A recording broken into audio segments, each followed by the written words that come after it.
And now it's time for a segment we like to call Off-Screen Pays the Bills. Hey, Adam. Hey, Van. So, what's going on? Ain't nothing going on with the rent, you know how it is. So this week, there's a new killer AI movie called Afraid in cinemas. Now, they didn't press show it, so we don't get to talk about it, but we do generally talk about AI a lot. But what about with the kids in your life? It's not the simplest of concepts, is it? Now, fortunately, our sponsors this week have the perfect solution, the AI for Kids podcast, the show that transforms complex AI concepts into fun and engaging episodes tailored for young audiences. It's an excellent way to introduce kids of all ages to the world of AI.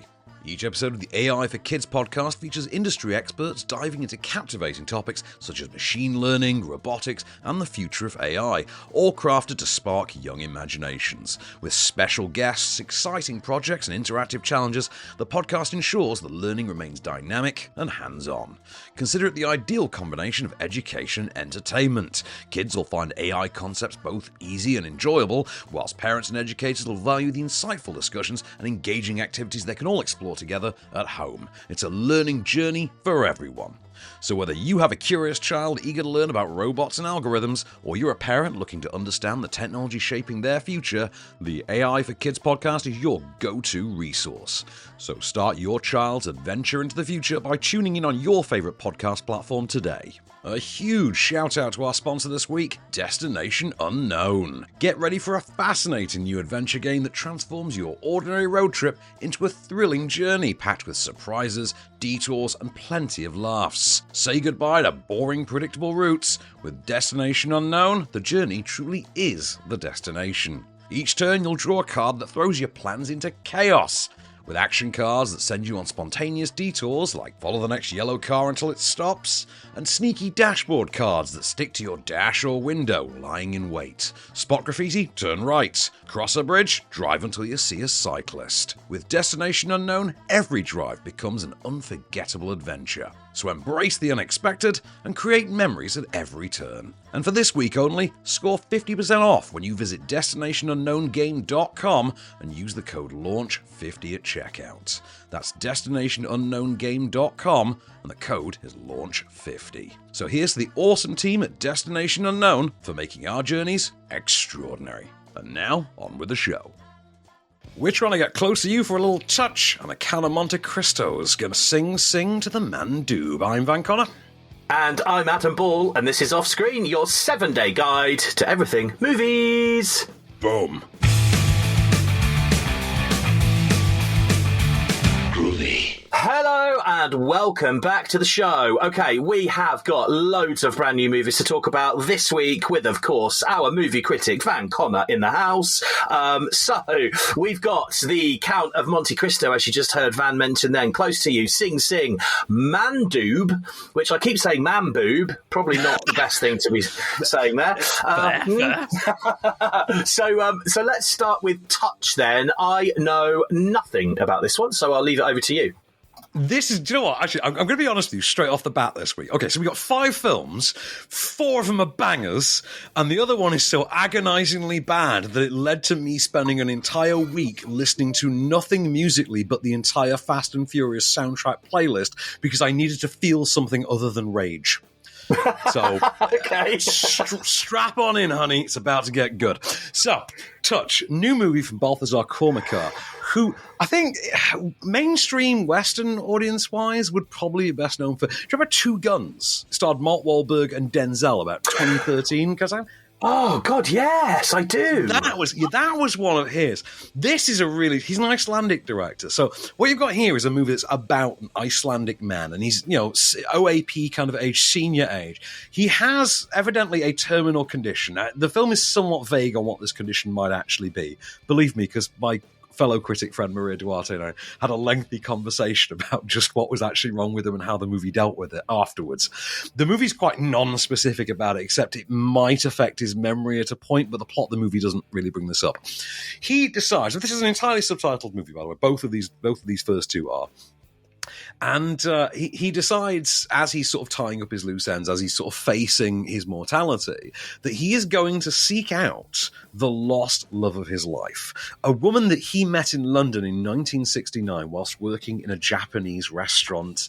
And he fell for, there was something of forbidden romance there, and he seeks to find her after 51 years. All of this is happening during the early days of the COVID pandemic as well. So that is part of the story. So we actually get told the story in two different ways. You get the present day being obviously just as lockdowns start to come in around the world, because it spans several countries. But we also get a secondary storyline which flashes back to 1969 and shows us, believe me, a much, much younger, sexier version of our lead character as he encounters the future love of his life, learns Japanese for her, and basically learns this entire element of love and humanity that he previously had never considered. We've not got a clip, obviously, because it's not just in one language, it's in several. So right. Good luck to any audience trying to figure this one out in one go. If you find an audience member who speaks both Icelandic and Japanese, who we can play a clip, we'll insert. If anyone wants to email us, we'll re-upload the show with a clip added in. But I'm willing to hedge my bets and say that's not going to happen. I will, however, say, what a film! I mean, I came out of this and we were worried about going into this. We had a very long day of screenings this day. Our first film of the day was 3 hours long. We're going to talk about that later. It was 3 hours long, and you didn't feel it, but it was 3 hours long. Our second film of the day was this, and this is 2 hours long. It's 2 hours and a minute long. And you don't feel it either, actually. You really don't. In fact, the only film you feel the length in this week is the bad one, which we'll get to last. Believe me, I'm saving the best for last, totally, because I have to go on a bit of a rant about it. Frankly, a beautiful movie. And we all kind of came out having this conversation. We came out of the Universal screening having this conversation. What an incredibly touching film. What a really moving film. And if you remember us talking about Past Lives about a year ago, the Celine Song movie, Celine Song's big, acclaimed, awards caliber movie. She got some Oscar love for that. You can sort of see a very good comparison. I personally, and I know I'm alone in this because we had this conversation, say, after the screening, I think this is actually a better movie than Past Lives. And I think the multi sort of, not generational, but the time period spanning aspect of this, I think really makes that. Now, in terms of the cast, I think you've got an absolutely stellar lead in Egal Olafsson, who plays the sort of older version of our lead, Christopher. The younger incarnation, is played by Kalmi Kormika. I have to assume he might be related to Balthazar Kormika, because it's a very specific surname. And to be honest with you, if that's the case, it might be the greatest work of casting nepotism that I've seen in quite some time. I thought this was absolutely, just as I say, there's no other word but beautiful or moving, because it's very much that film. And I would say if you're looking for a really soulful romantic drama this weekend, and you want some just outside of the norm, go and look for Touch. Go and find an art house, because it will be an art house, it'll be a Curzon, something like that. Go and find a place that's showing Touch. And you will genuinely wonder how the same man that brought you Two Guns has made this. It's genuinely mind-blowing, and it's beautiful. Beautiful score, beautiful cinematography. But, I mean, there's fantastic. There's a sequence in which our lead, the elder Christopher, goes to Tokyo for the first time. And he's in the hotel, and he's overlooking. And he's just looking at thinking, this is just a gorgeous movie. But it's gorgeous both in content and visual. So I was just about to say, obviously, as I started this segment, and I said, look, I know nothing about this, and I didn't. While you've been talking, as I always do, I've been watching the trailer, and I can tell visually, like it's all very, I don't know, it's all very romantic and soft, and it looks like a really romantic, thoughtful kind of movie. And going on what you said, it is.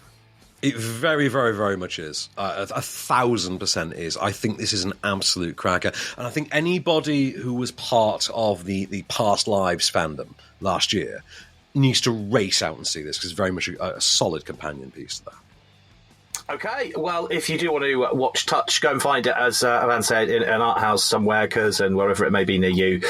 Let's move on then to Mandoob. Now, I'm not quite sure if this... Not Mandoob. I'm not sure, but for some reason, IMDb has put up as Night Courier. Yes, because that's what it translates to. So Mandoob translates to Night Courier. Now, the context of the movie, this is a Saudi-set, Saudi-made movie that has a touch of the Michael Mann about it. Stars Mohammed Al-Doki in the lead. Now, he is Fahad, and he is let go. There was an incident involving an outburst of anger. He has something of a slackerish nature anyway. And he's not a young man. He's in his sort of middle-age years kind of thing. And he has an outburst of anger at his job in which he lashes out at his employer, and there is talk of legal action being taken against him. And as he's let go from this company, obviously he has an ailing father, sick ailing father that he needs to look after. He takes on a job as the Mandoob, because it's literally the name of an app in Saudi. Oh, right. It's like an Uber-like app in which you simply hire a courier to bring you things. And he then also finds himself in a position whereby, through slightly criminal means, he comes into possession of a large stash of illegal alcohol. Because bear in mind, this is Riyadh. We are talking about a bottle of wine will get you killed kind of fare. And he then becomes this sort of clandestine booze smuggler, ostensibly under the guise of basically being an Uber driver. For it's played like he's an Uber driver, but he's really delivering booze. And as he starts to get more and more into this, as he starts to enjoy the fruits of his labor, as he's able to provide for his father and actually fund his own legal defense to defend his reputation, to regain his job, this also brings him into the eyes of certain criminal elements throughout Riyadh. And again, we are 2 for 2 on foreign language films this week. We're going to get to 3 for 3, believe me. Yeah, if you're a Michael Mann guy, like I am, because I will live and die for Michael Mann. You know this about me. I'm a fan of man, as Al Pacino once said. I have never seen Riyadh depicted in cinema this way, ever. They either tend to go, in terms of the sort of the class depiction of it, too high or too low. Is usually how the Saudi structure tends to get depicted.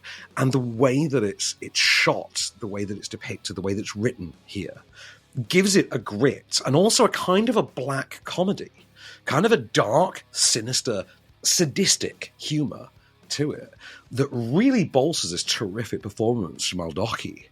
And I would be fascinated to see what he turns up in next, because, put it this way, it's very, very rare, as you know, that I will, after seeing a movie in a screen, it's very rare that I will get into say, can I have a link so I can watch that again, please? So I really enjoyed that. And I had met. Did they say yes? No, they did. I'd met the publicist before the movie, and it was the first time I met the guy. And he was really lovely and like happy to meet you, kind of thing. And we really got on. I got in touch with him. Went, I'll be honest with you, I've not been able to get it out of my head. Can I watch it again, please? Wow. And he was so happy to oblige. So I have to send him a copy of this because honestly, Mandoob is a banger. Now the word means other things, as we get told later on in the film, and particularly at the end. I will simply give you the vague description I have given and tell you that if you're a fan of Michael Mann, if you like a movie like Falling Down, but you think it could do without the action scenes, check this out. If you simply want a class struggle movie, or you want a movie that actually, as I say, shows the Kingdom of Saudi Arabia in this very distinctly different light, look no further. This is it. Mandoob. Absolute corker. 2 resounding thumbs up from me. 5 stars from me. Honestly, I thought this thing was absolutely brilliant. Well, it's out in cinemas from today if you want to go and see it. Right, still to come, The Count of Monte Cristo. But next we'll see what Van thought to Sing Sing. So stay where you are.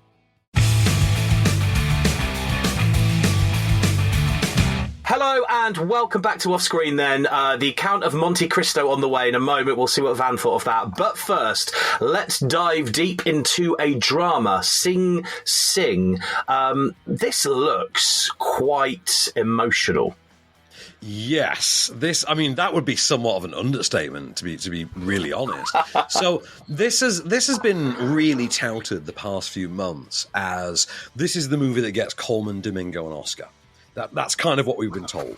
Like, I think Coleman Domingo actually was Oscar. He was nominated for some awards and indeed won some awards last year, and was of course in the remake of the remake of The Color Purple as well, the musical remake of The Color Purple.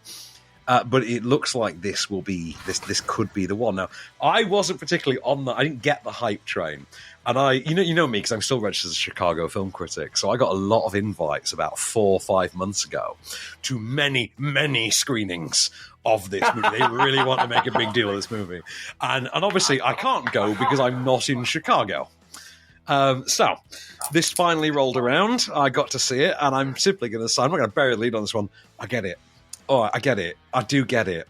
I didn't know the story behind the production either, and I doubly get it. So, new movie starring Coleman Domingo in the lead. It is set, as the title would suggest, in Sing Sing Prison. And it involves the theatre programme for Sing Sing Prison, in which inmates are given the opportunity to put on plays. Some of them are, most of them are, existing plays. Some of them are original works. This is all, by the way, based on a real programme and real stories. And indeed, stars real former inmates. So there's a large percentage of this cast who are not classically trained professional actors. They are inmates who have learnt to act through this programme that is being depicted. Yes. So you have Coleman Domingo and you have like half a dozen other, classically trained like professional actors. And then the rest of the cast are all former inmates playing characters named after themselves, like named for themselves. And their only acting experience is in the prison acting program. You have a question before I get to the plot, I can tell. Oh, but yeah, my question is, are they acting though, or are they just playing themselves? No, they are acting.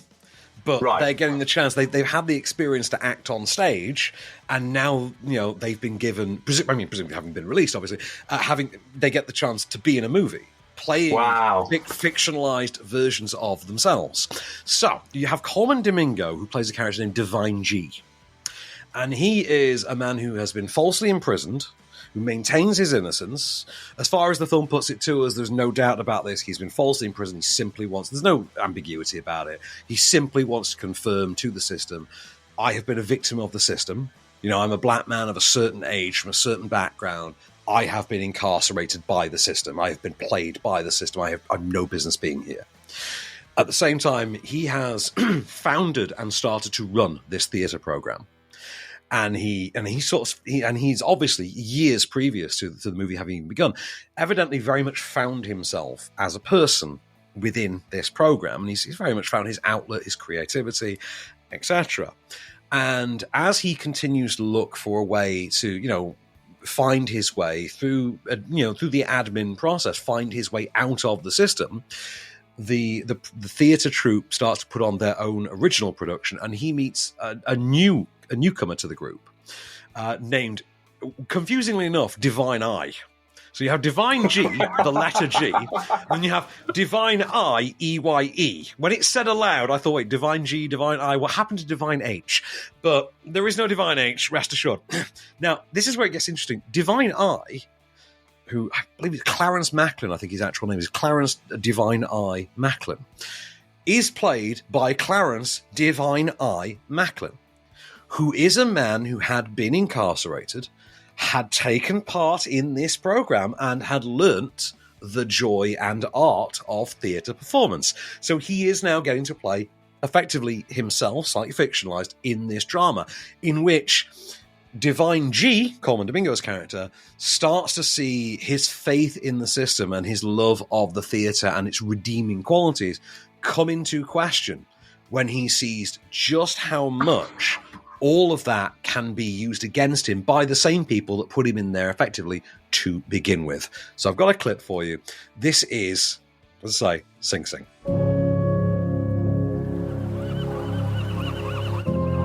We're here to become human again and enjoy the things that is not in our reality. I think you guys are becoming real with each other and vulnerable. Listen, I already know what you're doing, know who you are, what you about, bro. What? You don't get to tell me what I need in prison. You don't get to do that. And don't bring me in those dark corners no more. The world expects brothers like you and I to walk in with our heads held down. Nah, what you gotta walk in like a king. Everything is yours. I'm divine now. Yeah. This is my theater. Now give him some love, give him some love.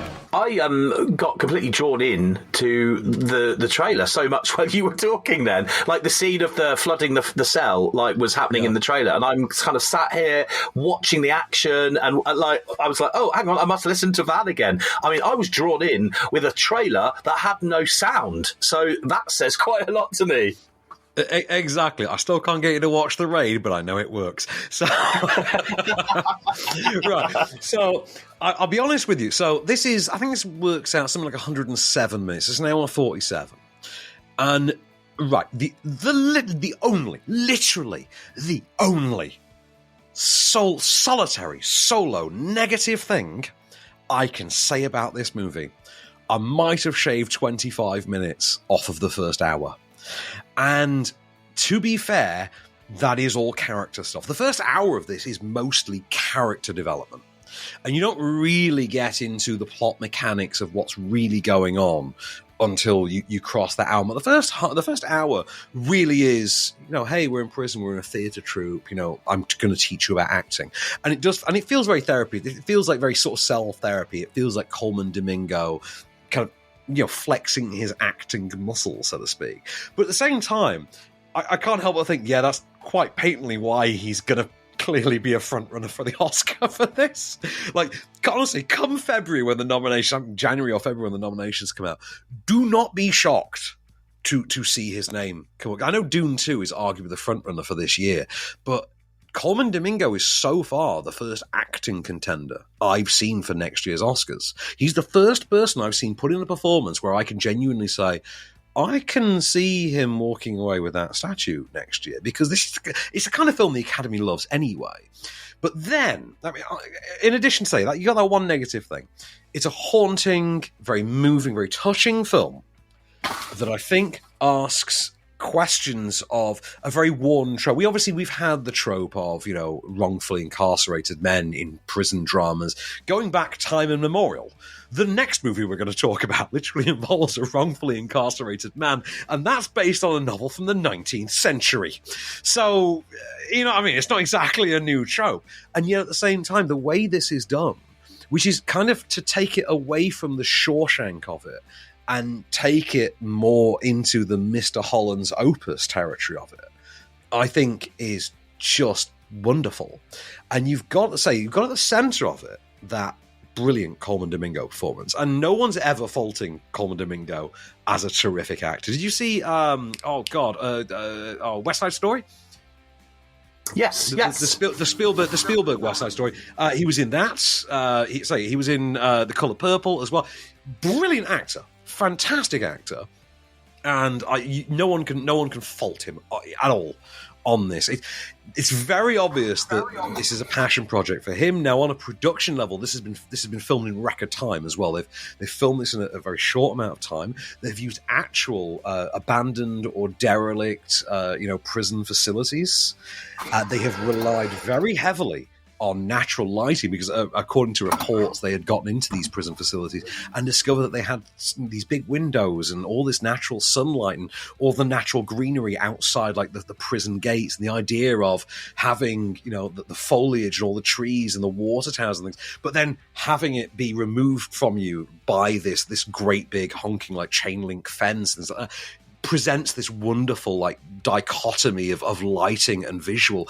You've then also got the use of classic 35mm film, 1:66:1 frame that just allows it that little bit extra height, and the framing of it has the cast very much vertical center as well as horizontal, and creates this grand scope, this wonderful grandeur to it that really makes you feel like you're isolated, but you're isolated in this labyrinthine system that you simply can't get out of. And it's frankly brilliant. I could use expletives at this point. If I had slightly less control in me, I'd be dropping F-bombs as I describe this film endlessly. I think this is an absolute cracker, and it absolutely deserves every single word of hype that it's got. Like I say, one complaint shave 25 minutes off the first half. But then you are talking about like an 85-minute film, and that's probably deemed too classlessly short for the Academy. So I'd imagine that's somewhat of a justification behind it. At least it's not over the 2-hour mark. But Colman Domingo, I think, is terrific in it. And you know what? Divine Eye. Clarence Macklin, Divine Eye.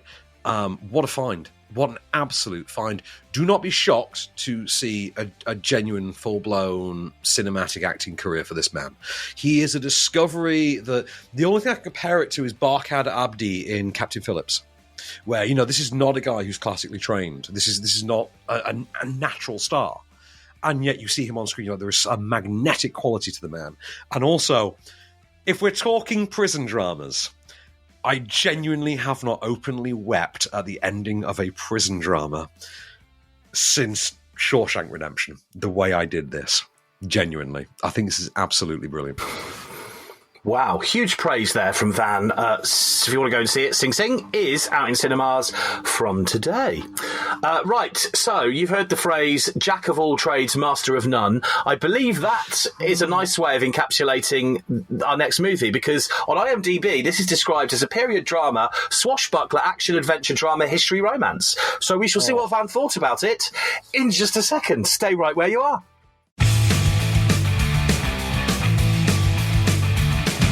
So, hello and welcome back to Off Screen. We've got a couple more movies left to review. Let's dive straight into The Count of Monte Cristo, which I just described as, quoting IMDb really, a period drama, swashbuckler, action, adventure drama, history, romance. All we're missing there is horror.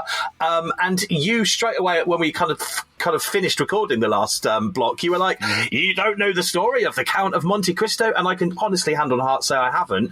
Surprised to hear that it's mentioned in Shawshank Redemption. Yeah, because we were just talking about the Shawshank Redemption. So this is the weird thing. So there's a moment in the Shawshank Redemption when Andy Dufresne is running the library, when he first takes over the library and he starts bolstering the book collection.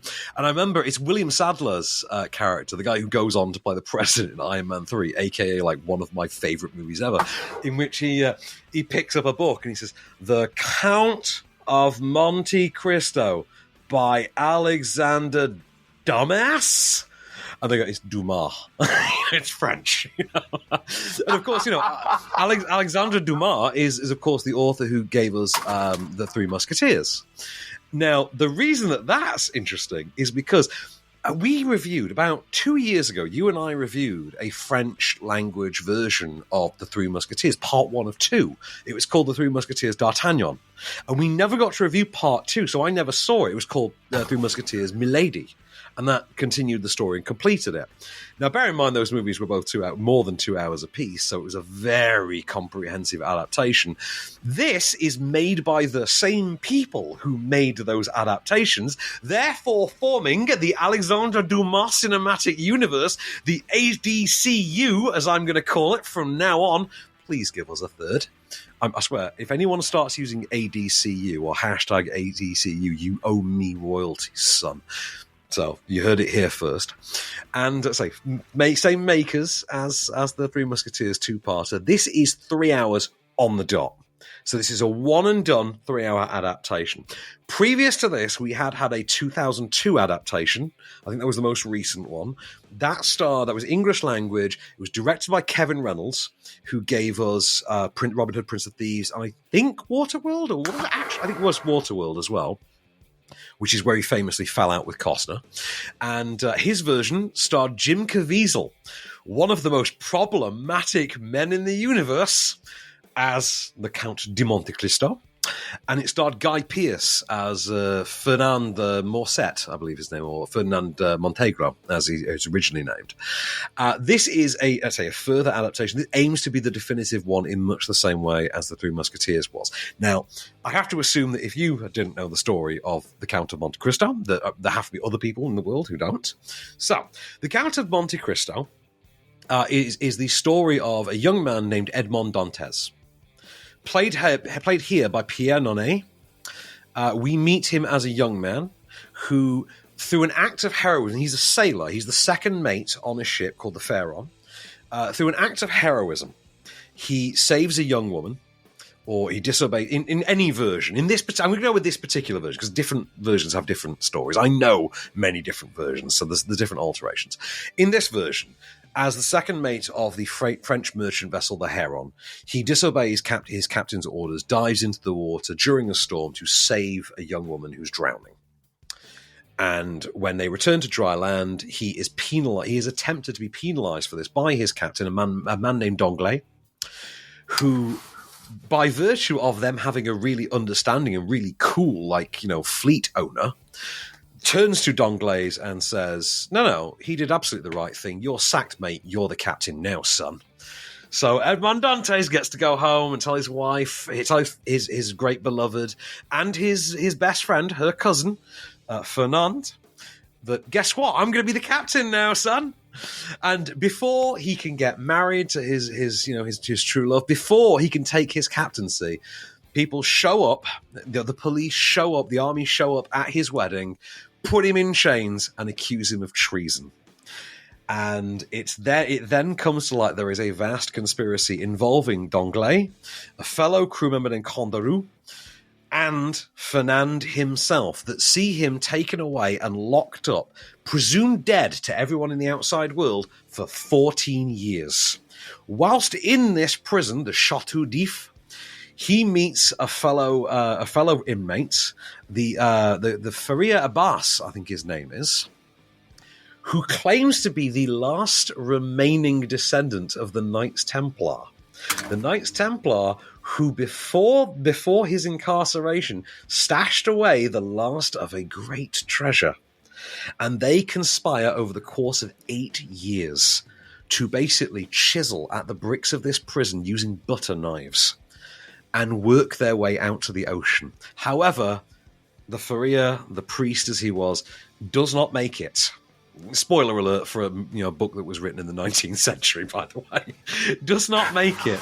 But Edmond Dantes does. And knowing where this treasure is, and with the full blessing of his deceased comrade, he takes this fortune and establishes himself a new identity as the Count of Monte Cristo, a completely different looking entity, using this fortune more than any man on earth has ever seen, and then using a series of disguises and a number of helpers that he acquires along the way, simply by saving their lives or rescuing them from poverty, studies each and every one of the people that has wronged him, and he sets out to wreak his vengeance one by one in a Machiavellian scheme so timeless that we have literally had dozens of versions of this movie since.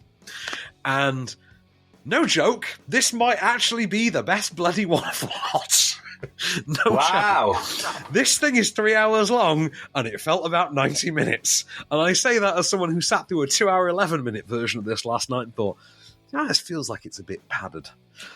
But, yeah, and that version had Louise Guzman in it. So, yeah, fantastic. Really, really goes for it. As far as works of adaptation for this specific text go, like I say, easily, hands down the best version. Hands down closest to it. Still takes some liberties, but does not take a specific parental revelation act of stupidity that the 2002 version did, which never made any sense. And if you watch that movie now, by the way, the son is Henry Cavill.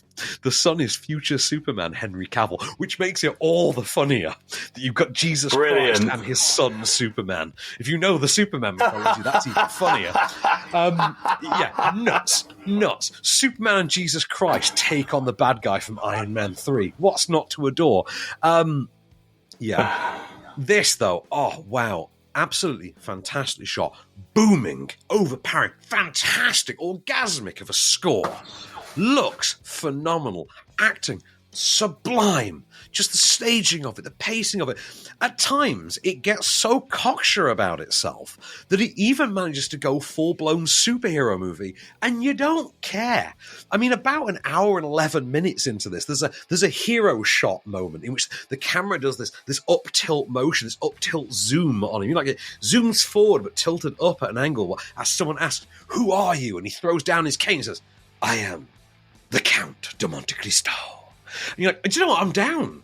You went full Zorro on me, and I don't care. This still feels like the most authentic version of this movie I've ever seen. I keep saying the most authentic version of this movie. The most authentic movie of this story I've ever seen. Obviously, the most authentic version is the original novel, obviously, but the most authentic movie of this, I think, is absolutely phenomenal. Like, hands down. Put it this way, I did not see, because we reviewed the first half of Three Musketeers. I loved it. We didn't get to review the second because I think I was away that week, and they were only pressuring it. They weren't giving out links. And having seen this now, of the three of these they've done, obviously only the middle one I'm missing. I want to watch the crap out of that second part ASAP. Like, just pour it in me, son. I am so down. Like, I realize, like, as I'm watching this movie, for the first time, like Tuesday morning. This was the 3-hour one at the start of the day, by the way. Had my first pumpkin spice of the season. Honestly, banging day. The Oasis news had just broken. I was obviously in a good mood, as you know, you can relate, I'm sure. We were all humming "Live Forever" on the way to work that day. You know, we were all like high spirits, and I was halfway through the movie thinking, am I just a big fan of Alexandre Dumas? Is that what it is? I don't know, because this is hands down one of my favourite stories of all time. We've seen this story, which is so timeless that we've seen it done dozens of times in different incarnations since. If you've seen something like The Northman, for instance, which in and of itself obviously is a riff on Hamlet and kind of forms the basis of Hamlet, or The Punisher, for instance, it comes to light, or so many different revenge movies all owe this debt to the Count of Monte Cristo. And I would argue that if you are a fan of, if you're a fan of The Punisher, go and, it's a Punisher with a sword. If you're a fan of The Mask of Zorro, you know, the first Banderas one, The Mask of Zorro, seek this out. Honestly, I'm not going to bury the lead on this one because, you know, of everything we've talked about so far, they've all been positive. This is the best one out of all of them, and the next one we're going to talk about is a piece of crap. So this is, I'm not going to bury the lead, film of the week. This is in my top 10 of the year. I absolutely bloody loved it. I can't wait to see it again. I want to watch Three Musketeers, D'Artagnan, Three Musketeers, Milady, and then this as a triple bill. It's going to be a long-ass day, believe me, but I want to triple bill that. And I will in no way think that is time, you know, badly spent. I think this is absolutely tremendous. It's easily my favourite film of the week. Definitely one of my favourite films of the year. See The Count of Monte Cristo. Go and do it now. And you can, because it's in cinemas from today. So you can maybe pop and see it this weekend. All right, we have got one last ride for you next on Off Screen, close to you. We already know it's a piece of crap, but let's find out how crap it really is with Van next. Stay there.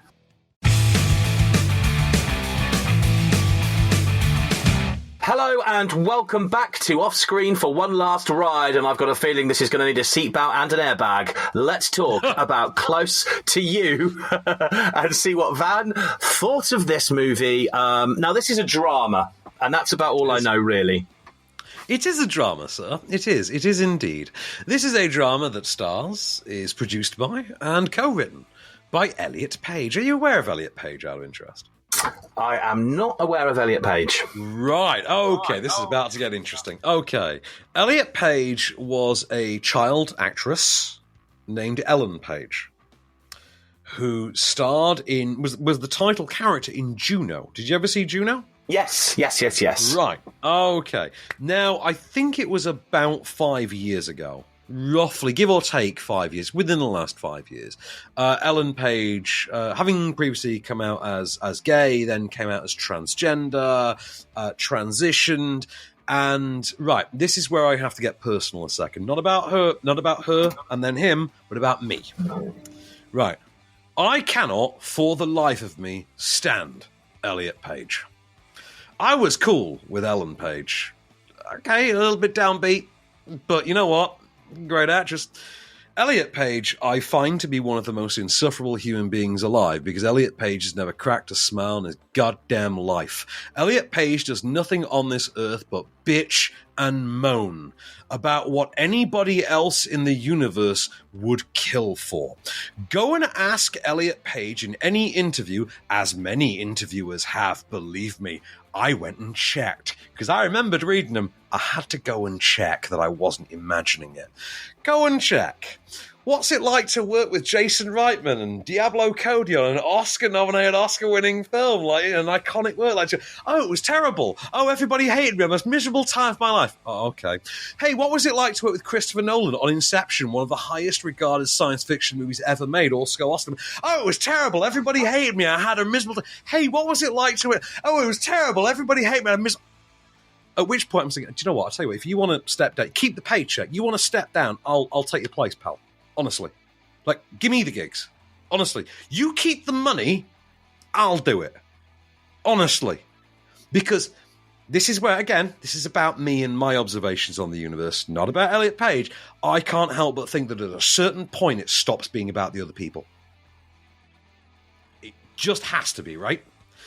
Now, when I then tell you that this movie I'm about to tell you literally opens with Elliot Page saying the line, "Sure, they accept me, but not in the way I'd prefer or like."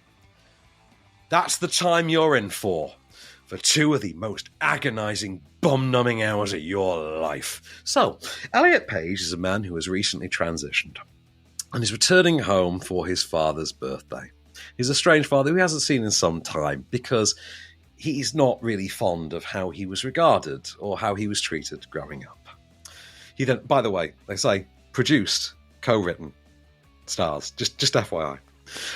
Then goes home, meets his former flame on the train back to his hometown in Canada, and there's something of a lingering tension between them, which doesn't really get as much attention as Elliot Page's... I don't even remember the name of the character anymore. I'm just going to continue calling him Elliot Page, because let's be honest, this is a fictionalized biopic. That's what this is, a fictionalized biopic.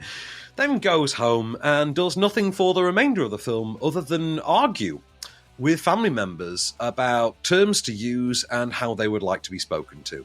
Nothing but. And every time someone says something vaguely out of line, they, figuratively leap over the table and claw their face off. So, here's a clip. You're so sad. And the last thing a parent wants is for the kid to be sad. It's hard to say, but you know when you found it. You look so good. You really do. You look the same, just more you. I love it. For all these years. Oh, yeah, there's that guy. I was wondering where he was. You pick me up when I'm on the ground. I don't know all the rules. What are you talking about rules? I'm just a person. Just talk to me. You give me strength when it can't be. You're going through a thing. We all have to obey. Obey what? I just worry about you. You weren't worrying about me when I was actually not okay. So essentially what you're saying then is where this should, or was probably the aim to spread a liberating, kind war message, is actually a vanity project. Yes, exactly that. No.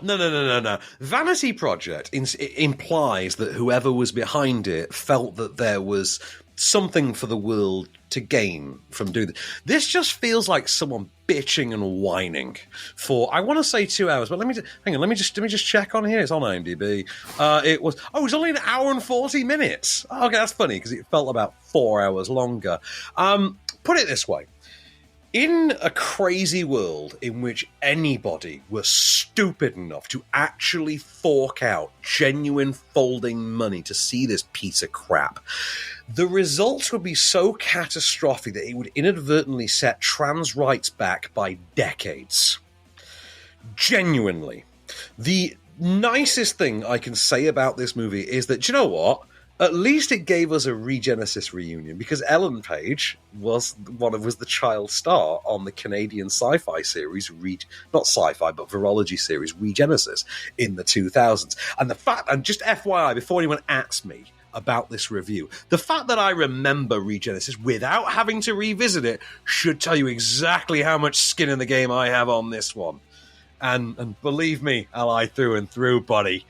So we get a reunion in Peter Outerbridge and Wendy Crewson, who were actually a sort of will they won't they couple in Regenesis, which also starred that then Ellen Page. This has Elliot Page, it has both those actors, and believe me, This is the movie that sent me home, like, playing the Fast and Furious playlist for literally 4 days afterwards, because I needed to cheer the hell up. I tried describing this movie to me, and I can't say that Elliot Page puts in a good performance, because I don't think Elliot Page is acting. I think Elliot Page doesn't even have a script. I think Elliot Page showed up and simply pissed and moaned through it. I think that's actually what happened. A friend of mine wonderfully described Elliot Page, based on my description of this movie and his knowledge of Elliot Page, as being the only person alive who gained male privilege without even that being able to elicit a smile from them. And yeah, I think that might be the smartest thing anyone's ever going to say about this absolute wretched, fetid turd of a movie. I hated every second of it.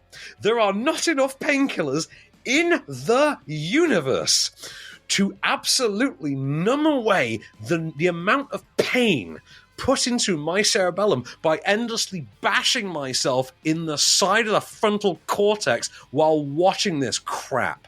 Come on! Also, The Count of Monte Cristo is out this week. Please go and see that. Or, if you really need, if you feel bad for, denying yourself, the chance to prop up any kind of social justice or any kind of agenda, Sing Sing. Go and see Sing Sing. I promise you it contributes more to the world than this. This is absolutely wretched. And the fact that Elliot Page not only is front, center, writing this, producing it, I'm sorry, no. This is abysmal. What the hell? A friend of mine tried, in fact, my neighbour, tried talking to watching The Umbrella Academy this week. And you know what? The fact that Elliot Page is in it, that is enough to put me the hell off of it. No. I would rather watch Miles Teller's sex tape than watch 5 more minutes of this. No. Enough. Nil poir. Bad form, Page. Bad form. Try better. Try acting. But if there is a 1% of you that would like to make your own mind up on this, then you can, because it is out in cinemas from today, close to you. Okay, breathe, take a universe's worth of paracetamol, and let's talk about what we've got coming up next week. Next week, we've got a new horror thriller called Red Rooms that I hear is absolutely brilliant. Friends of mine have seen it, so it's this oily screening, so it was absolutely brilliant. I've got a link for that to watch. I'll send that your way as well. Foreign language though, buddy, so, brace yourself. We've got Firebrand, which is the new movie about, Catherine Parr, Henry VIII's wife, the one that survived. So this is that movie, and it co-stars Jude Law, and I'm desperately hoping that he's not Henry VIII, because that might be the worst miscasting since Eric Bana in The Other Boleyn Girl. We've got a movie called Starve Acre, which stars none other than the Doctor himself, Matt Smith, opposite Morfydd Clark from St. Maud. And I'm sure you've not missed the marketing for this one at all. And be careful how many times we say this name, because I really want to enjoy the rest of my night. But Beetlejuice is out next week. Don't you dare say it a third time. Beetlejuice is... Oh, damn it! I overshot. I overshot, didn't I? That's 4. Oh, I'm in for a night. So, Double B. The Double B Cup is out next week. Michael Keaton is back as the B-Man. Winona's back. I hope Gina Davis is back. I don't know. I've not checked that one. But I do know Willem Dafoe's in it. And I'm very excited by that. So, Double B is out next week. So we will be talking about the Double B Cup, my friend. Looking forward to that. I have caught the advertising for that one. So, yeah, definitely looking forward to seeing what you think to that one. That is, of course, all we have time on Off Screen for this week. We will return next week. And until then, I've been Adam Ball. I've been Van Connor, and we shall return.